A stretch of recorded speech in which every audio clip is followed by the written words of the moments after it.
போட்டு போயிட்டாங்க. எறும்பெல்லாம் கடிச்சிட்டு இருக்கு. நம்ம ஹாஸ்பிட்டல் கொண்டு போயிடும் ஃபர்ஸ்ட். பாப்பா கட்டு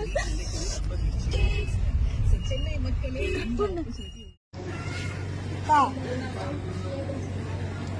வீடியோ எடுக்கிறோம். கிளீன் பண்ணியாச்சு பாப்பாவை. தொப்புள் கொடி எல்லாம் கட் பண்ணியாச்சு.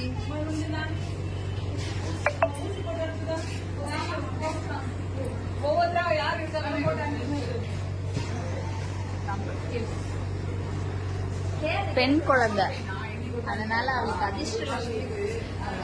2 டேஸா அவ கால்வாயில இருந்து உயிர் பறிச்சிருக்கான். பள்ளு இருக்கு, அதனால அதிர்ஷ்டம். வணக்கம். நம்ம பெண் குழந்தைங்க நம்ம வீட்டுக்கு பக்கத்துல ஒரு காவால குப்பையில 2 டேஸா அங்க இருந்து கத்திட்டே இருந்திருக்காங்க. எல்லாரும் பூனை கட்டறதா நினைச்சு விட்டாச்சு. இன்னைக்கு நம்ம போய் பார்க்கும்போது அந்த குழந்தை தொப்புள் கொடி இப்ப அந்த உறுப்புகளோட இங்க இருந்தாங்க. இதை நம்ம எடுத்துட்டு போயிட்டு இப்ப பூந்தமல்லி அரசு மருத்துவமனையில சிகிச்சை முடிச்சுட்டு அங்க கேஸ் கொடுத்துட்டு இப்ப நம்ம வந்து எக்மோர் குழந்தைகள்